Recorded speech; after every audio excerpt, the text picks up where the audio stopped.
Imagine this scene. You are in the darkest and most suffocating moment of your life.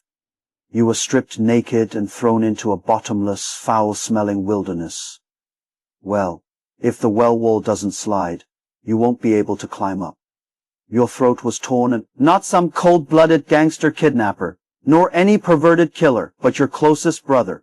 They were sitting by the well, devouring grilled meat while discussing coldly whether to kill you or sell you like a livestock to passing human traffickers for a low price of 20 silver coins. Does this sound like the latest crime suspense documentary released on Netflix that can cause blood pressure to soar? Or is it a modern melodrama of wealthy families vying for property and brothers turning against each other? But in fact, this is an ancient and true event recorded in the Bible, which has a history of more than 3,000 years. This is the famous story of Joseph being sold to Egypt, but today, I will never tell you this story in the drowsy tone of Sunday school in church. The most incredible reversal has come. What if I told you that this family betrayal, which occurred more than 3,000 years ago and can be considered the most tragic in human history, actually hides a set of desperate reversal equations repeatedly verified by modern psychology and neuroscience? What if I told you that the black hand that pushed you into the abyss was actually the secret switch that activated your greatest wealth and power in life?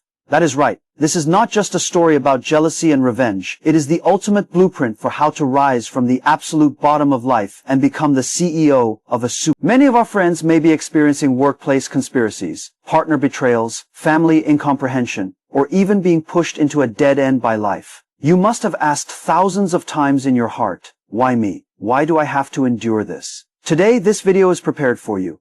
In the following time, we will thoroughly dismantle the underlying logic behind this eternal betrayal, using modern science, real cases, and extremely hardcore business thinking to show you through the darkness and brilliance of human nature.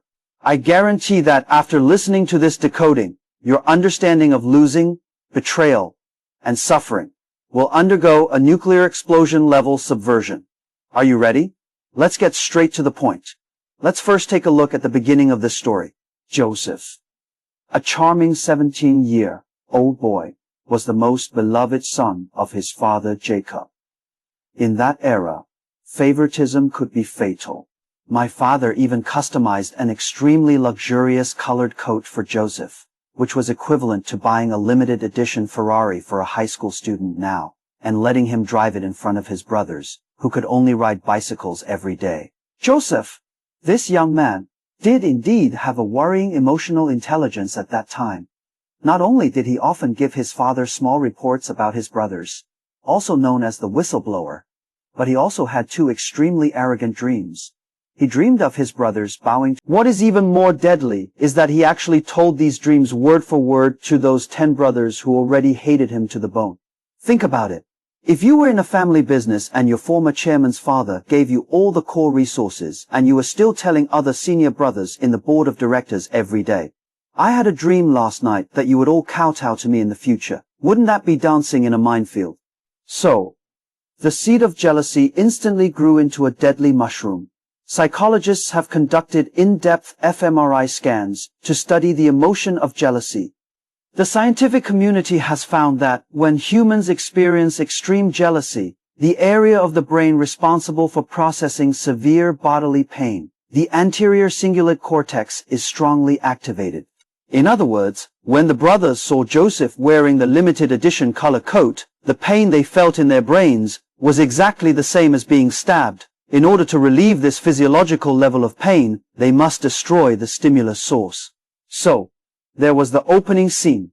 They stripped him of his colorful clothes, threw him into a pit, and finally sold him to an Ishmael merchant, heading to Egypt, for 20 shekels of silver. From being a super rich second generation who is loved by countless people to instantly becoming a slave who has no personal freedom and may be killed by his master at any time and is betrayed by his own flesh and blood. This psychological gap and trauma are enough to make 99% of people completely collapse.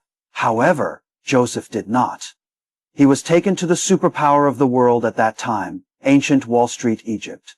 He was sold to the Pharaoh's retainer and guard, Potiphar. Let's take a look at how Joseph faced this hellish opening. If you were a 50-year-old middle-aged man who had worked diligently in the company for 20 years, and suddenly your most trusted deputy and relatives teamed up to take over, kicking you out of the board of directors, freezing all your assets, and leaving you with nothing overnight, what would you do? Do you go to court every day? Will you curse at social injustice on your social media every day? Will you drown your sorrows in alcohol every day? There is a very cutting-edge concept in modern psychology called post-traumatic growth, PTG. Dr. Richard Tedeschi from the University of North Carolina has found through extensive empirical research that after experiencing extreme trauma such as family betrayal, terminal illness, and bankruptcy, a significant portion of people not only do not develop post-traumatic stress disorder, PTSD, but also develop stronger psychological resilience, deeper life wisdom, and a keen sense of new opportunities through an extremely painful cognitive restructuring. Joseph is the earliest and most perfect case of PTG in human history. He did not blame himself and he chose the most incredible path, rising on the spot. Joseph demonstrated astonishing management talent and execution skills at Potiphar's home. He managed various finances and internal affairs of the Potiphar family in an orderly manner.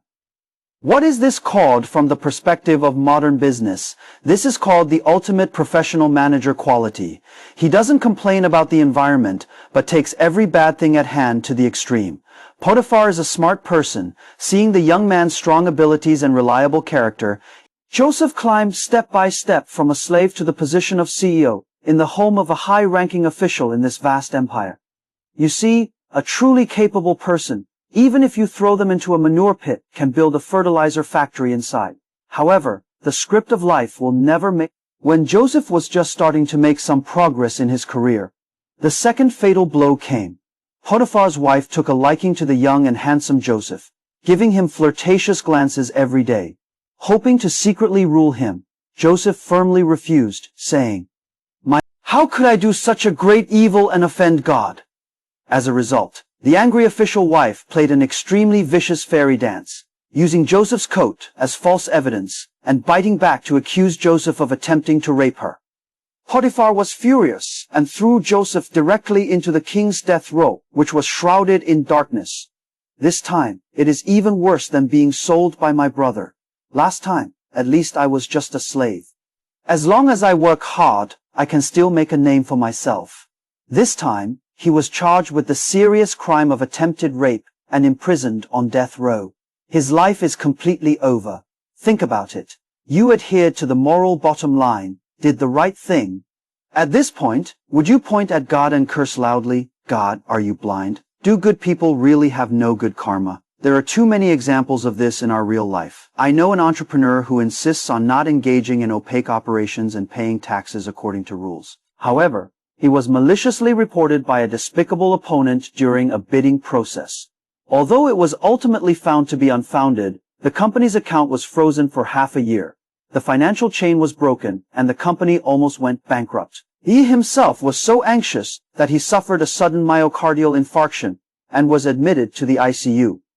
At times like this, many people's moral values will completely collapse, thinking, since being a good person is so miserable, then I will be a completely bad person.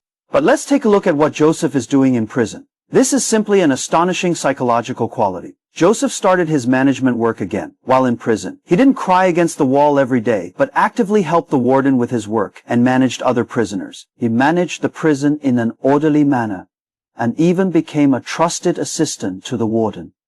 What does this mean? This indicates that Joseph had an extremely powerful internal locus of control. Psychological research shows that people with internal control points believe that their fate is determined by their own actions and decisions, rather than being influenced by external luck, environment, or authority. Even in an absolutely passive environment like prison, Joseph is still searching for the parts he can control. He is waiting, preparing for an opportunity that he himself doesn't even know when will come. Opportunities always appear disguised as troubles. In prison, Joseph met two senior officials of the Pharaoh, the wine steward, equivalent to the Secretary of State, and the Chief of Staff, equivalent to the Minister of the Interior, who were also imprisoned for offending the Pharaoh. One day, these two people had a strange dream and their brows were furrowed. Joseph took the initiative to care for them and accurately interpreted their dreams. The chief chef was later executed, and the wine official resumed his original position. Before the wine steward left, Joseph repeatedly reminded him, "After you leave, don't forget me. Please help me speak a few words of kindness in front of Pharaoh. I have been wrongly accused. This is such a humble yet hopeful request." After the wine steward left, he indulged in debauchery and had long forgotten about Joseph in prison. This forgetfulness lasts for 2 whole years. Friends, please close your eyes and feel the past 2 years. Not 2 days, not 2 months, but every morning when I wake up, I look at the prison door with hope, thinking that someone will come to summon me out of prison. Every night, I sleep on the despairing and icy slate. This torture, which ignites hope time and time again, and is fiercely extinguished, is even more This is called learned helplessness in psychology. Countless people have suffered a complete mental breakdown and turned into walking corpses in this long and hopeless wait. However, these 2 years were precisely the most critical incubation. If he came out 2 years early, he would at most be a pitifully rehabilitated prisoner. But God kept him in prison so that he could wait for the great opportunity that could change the course of world history. 2 years later, the supreme ruler of the super empire, he dreamed that 7 fat cows were eaten by 7 lean cows, and 7 full wheat ears were devoured by 7 dry wheat ears. All the doctors and sorcerers in Egypt cannot solve this dream. At this moment, the wine steward, who had lost his memory for 2 years, suddenly slapped his thigh and remembered, "Oh my sin. There is a Hebrew boy in the prison who is a dream solver." Then, Pharaoh issued an edict, and Joseph, who was 30 years old, was shaved off, put on new clothes, and directly promoted from the death row to the most powerful person in the world. This meeting can be regarded as the most classic interview in human history. Pharaoh asked. Joseph's answer was extremely humble and confident. "It doesn't matter to me. God will answer Pharaoh with peace." Then, Joseph not only solved the mystery of the dream, Egypt will usher in 7 years of extreme harvest famine, followed by What is even more shocking is that Joseph did not stop at the technical level of dream interpretation. He knows very well that people pointing out problems are everywhere, and those who can solve problems are priceless treasures. He immediately presented an extremely rigorous 14-year national macroeconomic regulation and strategic reserve plan to the Pharaoh. He suggested that the Pharaoh collect 1/5 of the country's grain as national reserves during the 7 years of abundance, and establish huge granaries in various places, appointing a smart and wise person to manage all of this to cope with the upcoming 7 years of famine. Where is this a prisoner who has just come out of prison? This is simply a super think tank that is well versed in Keynesian economics and national macroeconomics. Do you understand now? The agricultural management and financial planning that Joseph learned at the Potiphar family, as well as the personnel scheduling and crisis management he learned in prison, all underwent a nuclear explosion-like chemical reaction at this moment. Without the extreme suppression and refinement of being treated as a slave and prisoner for over a decade, he would never have shown such a calm and composed view and ruling power in front of the Pharaoh. After listening, the Pharaoh was stunned and shouted, "Genius." Pharaoh took off the seal and ring from his hand on the spot, and put it on Joseph's hand. He dressed him in fine linen, and put a gold chain around his neck. Pharaoh said, "Since God has shown you this, it is evident that there is no one as wise as you. However, on the throne, I am older than you." 30-year-old Joseph, who had a musty smell on his body, became the prime minister of the most powerful empire in the world overnight, surpassing tens of thousands of people. This is the real super reversal that happened. However, the reason why this story is great is because it also has the most soul-stirring and profound second half. 7 years of abundant harvest have passed, and the 7-year famine has arrived as scheduled. This famine not only swept through Egypt, but also surrounding countries, including Joseph's hometown of Canaan. Joseph's father, Jacob, and his 10 brothers ran out of food and were on the verge of starvation. "I heard that there is grain in Egypt, so my brothers had to travel long distances to buy it." The gears of fate, after more than 20 years, have completed their most dramatic closed. The 17-year-old boy who cried and begged for mercy at the bottom of the well is now the prime minister of the Egyptian empire, sitting on a high throne, holding the power of life and death. And those brothers who once ate grilled meat and sold him as slaves in cold blood are now kneeling at his feet in tattered clothes, begging him to donate some food. They couldn't even recognize the majestic Egyptian ruler in front of them as their own brother who was sold by them back then. If you were Joseph, what would you do, holding absolute power, facing the enemy who pushed you into hell back then? Will the thrill of revenge instantly overwhelm your mind? You can give orders to throw them all into prison and let them taste the taste of waiting in prison for 2 years and being executed at any time. You can completely make them slaves, whip them every day to vent your hatred. In real life, we have seen too many close brothers who go to court due to a small interest dispute and die without getting to know each other. We have seen too many entrepreneurs who, once they gain power in business battles, insist on killing or even uprooting their. However, Joseph demonstrated the most noble and unattainable quality in the human soul. The underlying logic of life is actually a game of borrowing falsehoods to cultivate truth.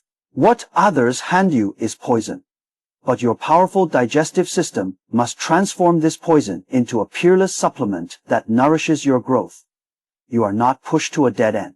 You are pushed onto a fast track to a higher dimension. Don't be afraid of betrayal. Don't be afraid of losing. And don't be blinded by hatred. Remember, true top-level success is never built on the foundation of crushing enemies, but on your ability to turn those past stumbling blocks into stepping stones for you to pave the way to greatness. Built on your sufficient strength and mindset to save a wider community. When you have this kind of altruistic thinking, when you understand that your suffering is for achieving greater good, there is no power in this world that can defeat you anymore. You are the ultimate prime minister of your life. I hope this disassembly can bring a beam of light that penetrates your soul as you trek through the dark night. Bravely move forward. Feng Yan is waiting for you ahead.